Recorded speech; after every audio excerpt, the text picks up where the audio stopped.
Lauren Mitchell's new life began one spring in a quiet residential neighborhood on the outskirts of Boston. Lauren had married architect Brian Anderson a year ago and finally felt like she'd found where she belonged. Brian was an honest and kind man.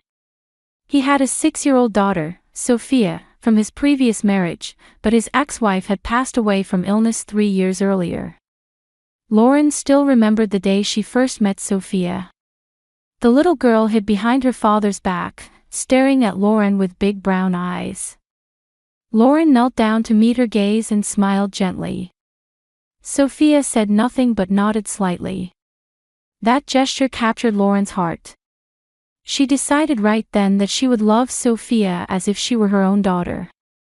After the wedding, the three of them moved into a new house. The bright, sunlit 2-story home was perfect for the family life Lauren had dreamed of. But on moving day, an unexpected housemaid appeared, Brian's mother, Barbara. She had neatly set silver hair and was always impeccably dressed. Barbara smiled gracefully at Lauren and said, "I've decided to live with you to take care of my son. And there's Sophia to think about too. Family should help each other, right?" Lauren hid her surprise and answered with a smile. "Of course. I'm happy we'll be living together." But inside, she felt a bit suffocated. She hadn't imagined starting married life with her mother-in-law. Still, seeing Brian happily welcome his mother, she couldn't say anything. Their new life began. Lauren woke up early every morning to make breakfast for the family. Brian left for work, and Barbara sat in the living room drinking tea while reading the newspaper. Sophia was a quiet child. When she came home from school, even when Lauren spoke to her, she only gave short responses. "Sophia, did you have fun at school?" Lauren asked gently.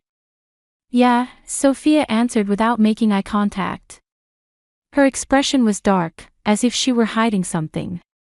Lauren felt anxious. She wanted to close the distance with Sophia but didn't know how. Every day, she realized the difficulty of being a stepmother. Barbara was kind on the surface. In front of guests, she played the perfect grandmother, treating Sophia warmly. But when they were alone, she sometimes directed harsh words at Lauren. One evening after dinner, while Lauren was cleaning up, Barbara came into the kitchen. She opened the cupboard and said with a slight frown, "Lauren, can't you get better at cooking? Brian likes food with strong flavors." "I know because I've been making it for him for years." Lauren's chest hurt, but she kept her smile. "I see. I'll be more careful next time. And you need to take better care of Sophia. She's a sensitive child," Barbara continued. Lauren couldn't say anything back. She thought she was trying her best, but Barbara's words constantly chipped away at her confidence. And when she consulted Brian about these conversations, he always took his mother's side. "Mom doesn't mean any harm. She's just worried about us," Brian said kindly. Lauren was beginning to feel isolated. Her husband defended his mother, her mother-in-law criticized her, and her stepdaughter wouldn't open up to her. Still, she never stopped smiling, continuing to play the perfect wife and mother. One evening, the four of them gathered for dinner. Barbara participated in the conversation with a smile, and Brian was in a good mood. Sophia ate silently. As Lauren looked at each family member's face in turn, she felt a faint sense of unease about this seemingly peaceful dinner table scene. "This is what a normal family is like," Lauren told herself as she brought her fork to her mouth. About 2 weeks after life in the new house began, Lauren noticed something strange. When she woke up in the middle of the night, she could hear small footsteps walking down the hallway. At first she thought it was a dream, but it happened every night. Looking at the clock, it was always around 2 a.m. Lauren quietly got out of bed and opened the door slightly. In the dark hallway beyond, a small shadow walked toward the bathroom. It was Sophia. After a while, the bathroom door opened and the small footsteps could be heard again. Sophia was going back to her room. Lauren became worried but hesitated about whether to speak up right away. Maybe she was just not used to the new environment yet. She decided to observe the situation. But the strange habit continued every night. 3 days later, Lauren couldn't keep quiet anymore. At the breakfast table, while Brian and Barbara were reading the newspaper, she gently asked Sophia. "Sophia, you're going to the bathroom in the middle of the night, aren't you? Are you okay?" Sophia stopped eating her cereal and looked up. For a moment, something like fear flashed in her eyes. "My stomach hurts," Sophia answered in a small voice. Lauren leaned forward with concern. "Your stomach hurts? Should we go to the hospital?" "I'm fine," Sophia answered quickly and looked down again. Barbara looked up from her newspaper and gave a gentle smile. "Children often get stomachaches. Aren't you worrying too much?" Lauren started to say something but was stopped by Barbara's gaze. She silently picked up her coffee cup. But she couldn't stop thinking about Sophia's expression. That child is hiding something. That intuition wouldn't leave Lauren's mind. That night, Lauren decided to consult with Brian. In the bedroom, while he was organizing work papers, Lauren carefully brought up the subject. "Hey, there's something about Sophia that's bothering me." "What?" Brian answered without looking up from his papers. "Sophia's been going to the bathroom multiple times in the middle of the night. Every night, around 2 a.m. Brian shrugged. "She's probably drinking too much water. Kids often go to the bathroom at night, right? But she said her stomach hurts. Shouldn't we take her to the hospital?" Brian put down his papers and turned to Lauren. His expression showed a hint of irritation. "Lauren, that's just how kids are. You're worrying too much. Sophia's healthy. Nothing was wrong at her last checkup, was there?" Lauren was at a loss for words. True, 3 months ago at the checkup, there were no abnormalities. But something's different. That's what she felt. But it's fine. If she's really not feeling well, Sophia will say so, Brian said with a kind smile and returned his attention to his papers. The next day, Barbara also dismissed Lauren's concerns. "You're really so nervous," she said with a laugh. "It can't be helped since it's your first time raising a child, but relax more. Sophia's a sturdy girl." Lauren couldn't say anything back. Maybe she really was being too nervous. But Sophia's dark expression wouldn't leave her mind. After that, Lauren began observing Sophia carefully. Even during the day, Sophia didn't seem very energetic. When she came home from school, she went straight to her room. Before, she at least spent a little time in the living room, but lately she wouldn't face anyone. One afternoon, Lauren knocked on Sophia's door. "Sophia, want me to help with your homework?" From the other side of the door, a small voice was heard. "I can do it myself. But it would be more fun to do it together," Lauren said gently. After a long silence, Sophia answered. "It's okay. Mom doesn't need to." Lauren's chest hurt. Sophia was avoiding her. That was clear. Lauren stood in the hallway and let out a deep sigh. Won't she accept me? Is the position of stepmother something Sophia can't accept? That night too, Sophia went to the bathroom in the middle of the night. Lauren woke up and looked at the clock. 2:10 a.m. Like clockwork, as if following some schedule, Sophia left her room at this time every night. Lauren got up and opened the door. The hallway was dark, and Sophia's small shadow disappeared into the bathroom door. Lauren went out into the hallway and waited quietly. The bathroom door opened and Sophia came out. Noticing Lauren's presence, Sophia stopped for a moment. "Sophia, are you okay?" Lauren asked gently. Sophia said nothing and tried to hurry back to her room.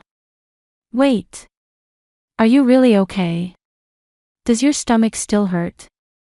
Sophia turned around and looked at Lauren in the darkness. In those eyes was something she couldn't put into words. Fear, or perhaps pleading. Lauren couldn't tell.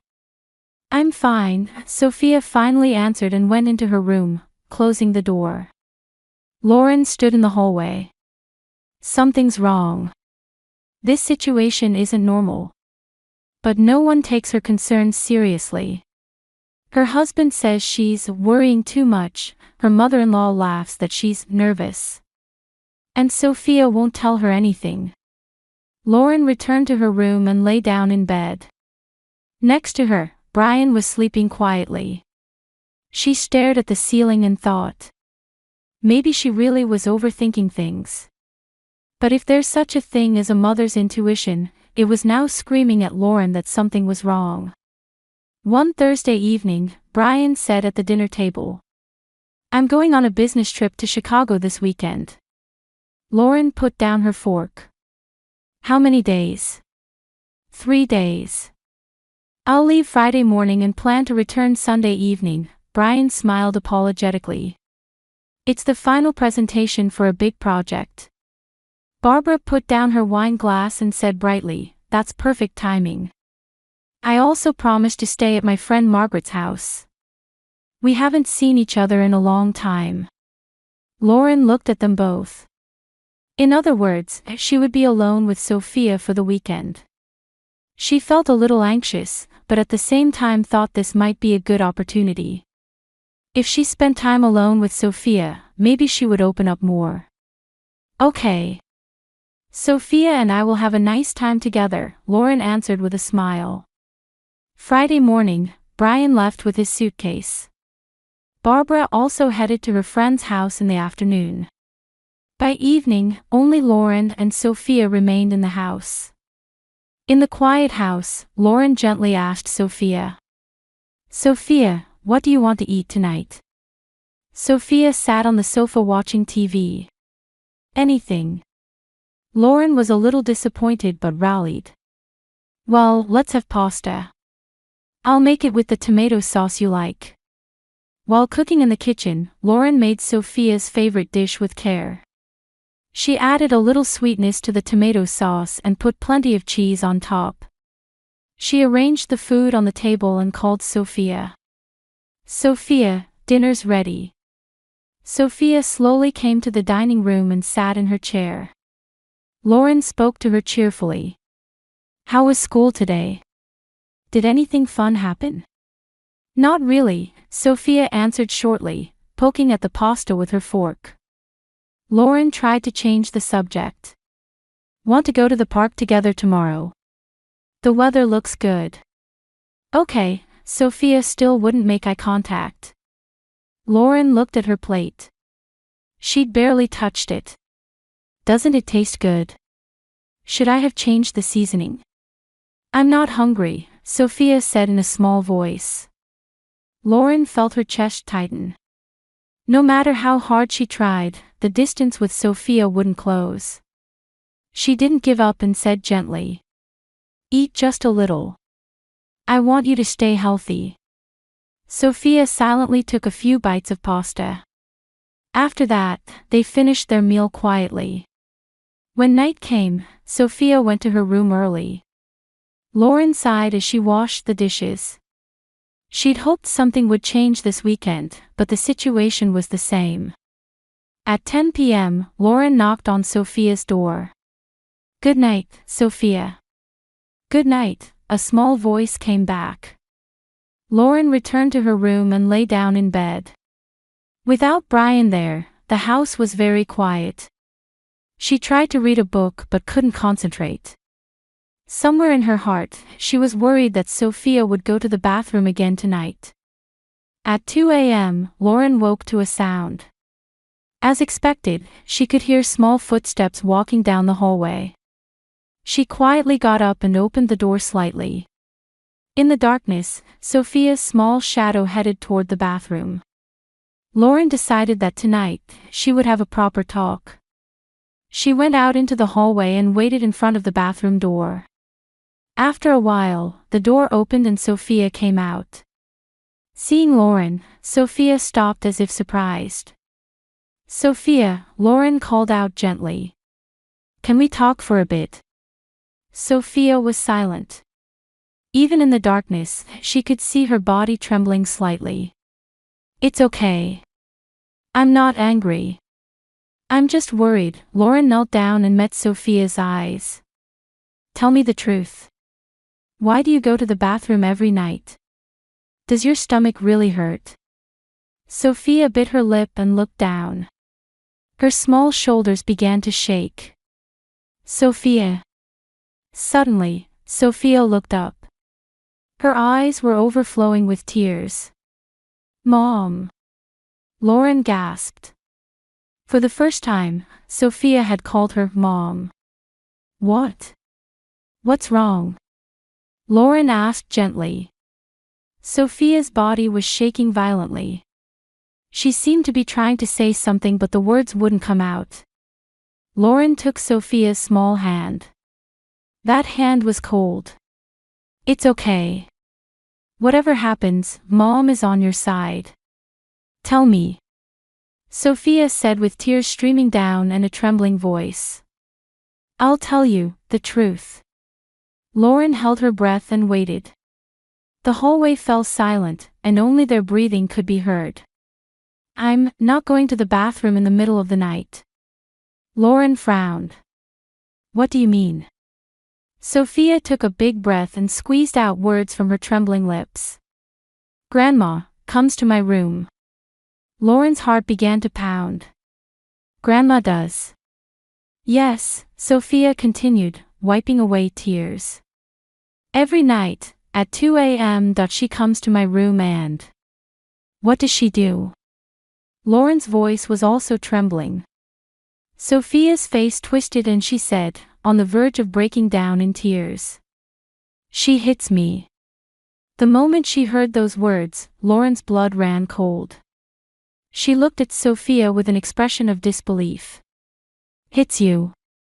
Barbara does?" Sophia nodded vigorously. The tears wouldn't stop, and her words came out in fragments. "I run to the bathroom, because then, it ends sooner." Lauren felt as if everything went dark before her eyes. It all connected. The middle-of-the-night bathroom trips, the dark expression, the avoidant behavior, and the fear she couldn't tell anyone about. "Why didn't you say anything until now?" Lauren asked while gently hugging Sophia. "I was scared." Sophia answered through tears. "Grandma said, if you tell, I'll do worse things." Tears overflowed from Lauren's eyes. How much fear had this little girl lived with? And no one noticed. No, they didn't try to notice. "It's okay now," Lauren said while stroking Sophia's hair. "Mom will protect you." "Absolutely." She stood up and held Sophia's hand. "Let's go back to your room. And tell me everything." The two quietly entered Sophia's room. Lauren sat on the edge of the bed and had Sophia sit next to her. When she turned on the room light, Sophia's tear-stained face was clearly visible. Lauren took a deep breath and asked as calmly as possible, "Sophia, tell me from the beginning. When did Grandma start coming to your room?" Sophia answered in a trembling voice. "From the first night we moved in." Lauren gasped. For 2 whole weeks, it had continued every night. "What does Grandma say?" Sophia looked down. "You're not my real grandchild," she says. "Not your real grandchild?" "Yes," Sophia continued, wiping away tears. "Because you're the child of the previous wife. I hate you, the child of the woman who stole my son." Lauren clenched her fists. Anger surged through her body, but she desperately tried to maintain her composure. "And then, she hits you." Sophia nodded slightly. "With her hand, my back, my arms." "Show me," Lauren said gently. "Don't be scared. No one will hurt you anymore." Sophia slowly rolled up her pajama sleeve. On her small arm were several purplish bruises. Lauren covered her mouth with her hand. Tears were about to overflow, but she told herself she couldn't cry in front of Sophia. "You're back too, can you show me?" Sophia hesitated but lifted up her pajama top. On her back were even larger bruises. Some clearly showed the marks of hands. Lauren took out her smartphone with trembling hands and took photos. She knew she needed evidence. "Sophia, all of this, Grandma did this." "Yes," Sophia answered as she lowered her clothes. "Did you tell Daddy?" Lauren asked. Sophia's face clouded over. "I told him, but... Daddy didn't believe me." Sophia began to shed fresh tears. "Grandma wouldn't do such a thing," he said. "You must have had a bad dream," he said. Lauren was shocked. Brian had heard Sophia's plea. But he didn't believe her. He protected his mother and ignored his daughter's suffering. "When did you tell Daddy?" "A week ago, but Daddy got angry, apologized to Grandma," he said. Lauren felt her heart would burst. How much despair must this little girl have felt? Even her father, her only parent, didn't believe her, and she'd endured abuse every night. "Does Grandma know you told Daddy?" Sophia nodded vigorously. "She knows, so it got worse." "Worse?" "Before, she just hit me, but after I told Daddy, 'If you tell again, I'll make you hurt more,' she said. 'No one will believe you anyway,' she said." Lauren stood up. Anger and sadness mixed together, and her body trembled. But now wasn't the time to be swept away by emotions. She had to protect Sophia. "Sophia, believe in me. I will absolutely protect you." Lauren placed her hands on Sophia's shoulders and looked at her with serious eyes. "I'm going to call the police now." Sophia's eyes widened. "The police?" "Yes.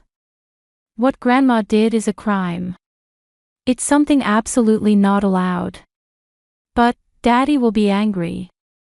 "I won't let him be angry," Lauren said forcefully. "I'll make Daddy understand too. You did nothing wrong. The only one who's wrong is the person who hurt you." Lauren took out her smartphone from her pocket and dialed 911. She explained the situation in a calm voice. "A 6-year-old girl has been abused by her grandmother. She has multiple bruises on her body. Can you come right away?" 20 minutes later, 2 police officers arrived at the house. A young female officer and an older male officer. Lauren opened the door and invited them in. "Thank you for coming. My stepdaughter has been abused." The female officer knelt in front of Sophia. "Hello, Sophia. I'm Officer Johnson. You don't need to be scared. Can you tell me what happened to you?" Sophia hesitated at first, but when Lauren gently rubbed her back, she gradually began to talk. The female officer listened carefully and took notes. Photos of the bruises were also taken. The male officer asked Lauren, "Where is the abuser now?" "At a friend's house. She's scheduled to return tomorrow evening." "And your husband?" "On a business trip." "I'll contact him right away." Lauren called Brian. After several rings, a sleepy voice was heard. "Lauren? What's going on?" "It's 3 a.m. Come home right away." Lauren's voice was trembling. "What happened?" Brian's voice became tense. "Your mother was abusing Sophia." Silence continued. "What are you talking about?" Brian's voice was tinged with disbelief. "It's true. Sophia's body is covered in bruises. The police are here too. Come home right away." "Police?" "Lauren, aren't you misunderstanding something? There's no way Mom would do such a thing." When Sophia told you, you didn't believe her then either, Lauren raised her voice. But this time there's evidence. Photos of the bruises, Sophia's testimony. Whatever you think, this is the truth. Silence again. Then Brian sighed. Okay. I'm coming back now. I'll take the first flight in the morning. After hanging up, Lauren turned to the police officers. The female officer had finished talking with Sophia and stood up. This is clearly child abuse, she said. We'll arrest Barbara Anderson as soon as she returns. The next evening, Barbara returned home knowing nothing. When she opened the front door, 2 police officers were waiting in the living room. The color drained from her face. Are you Barbara Anderson? The male officer asked. Yes, what do you want? You're under arrest on suspicion of child abuse. You have the right to remain silent. Anything you say can and will be used against you in a court of law. Barbara's face contorted. She put on a surprised expression but immediately glared at Lauren. That child is lying. She's a liar. The female officer stepped forward. We have evidence. Bruises on her body, detailed testimony, and consistent statements. This is not a lie. Barbara tried desperately to make excuses, but the officers wouldn't listen. She was handcuffed and taken to the patrol car. Lauren watched the scene from the window. Sophia hid behind Lauren, watching the scene. It's okay now, Lauren hugged Sophia. No one will hurt you anymore. For the first time, Sophia showed a relieved expression. Brian returned home Sunday morning with an exhausted face. When he entered the front door, Lauren and Sophia were sitting close together on the living room sofa. Brian looked at Sophia and collapsed to the floor as if his knees had given out. Sophia, his voice was trembling. Sophia looked at her father but didn't move. Brian crawled toward his daughter and spread his arms. I'm sorry, Daddy, Daddy didn't believe you. Tears streamed down his cheeks. You were telling the truth and, Daddy's the worst father. Sophia hesitated for a while, then slowly went into her father's arms. Brian hugged his daughter and cried out loud. Never again, I couldn't protect you, you don't have to forgive me, but… Daddy, Sophia said in a small voice. It's okay now. Lauren watched them both and said quietly, it's not too late even now. Let's protect Sophia. That's what family is. After that, Barbara's trial began.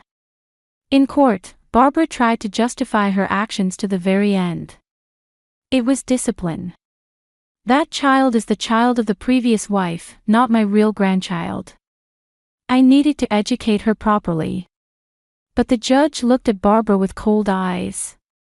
The doctor's diagnosis, photos of the bruises, Sophia's consistent testimony, and the child psychologist's assessment.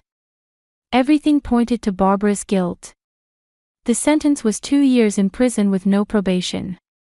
Brian heard the verdict in court and decided in his heart to cut ties with his mother. As Barbara was being taken away, she looked back at her son once, but Brian didn't meet her eyes. 6 months later, the 3 of them moved to a new house. A small house filled with bright light, without Barbara. Sophia gradually regained her smile and stopped going to the bathroom in the middle of the night. Her relationship with Lauren also deepened day by day. One Sunday afternoon, Sophia came to Lauren. Mom, here. Sophia held out a picture. It was a family picture drawn in crayon. 3 people holding hands and smiling. Thank you, Lauren said, wiping away tears. Mom, thank you, Sophia looked at Lauren with serious eyes. For believing me, for protecting me. Lauren hugged Sophia. I'm your mom. I'll always protect you. A year later, the 3 of them were living happily. One evening at the dinner table, Sophia was cheerfully talking about things that happened at school. Brian and Lauren looked at each other and smiled. After dinner, when Sophia went to her room, Brian took Lauren's hand. "Thank you. If it weren't for you, I would have lost Sophia." "We're a family," Lauren answered gently. "Family supports each other, right?" That night, when Lauren went to say goodnight to Sophia, Sophia was reading a picture book in bed. "Good night, Sophia." "Good night, Mom," Sophia answered with a bright smile. "I love you." "I love you too." Lauren left the room and stopped in the hallway. In this quiet night, there was no more fear. Sophia could sleep in peace. That was the true form of family. On the living room wall, the family picture Sophia had drawn was displayed in a frame. A picture of 3 people holding hands and smiling. There was the image of a family bound not by blood, but by love and trust. Lauren looked outside the window. Stars were shining in the night sky. She vowed in her heart she would continue to protect this family forever. Because true family means people who protect and believe in each other.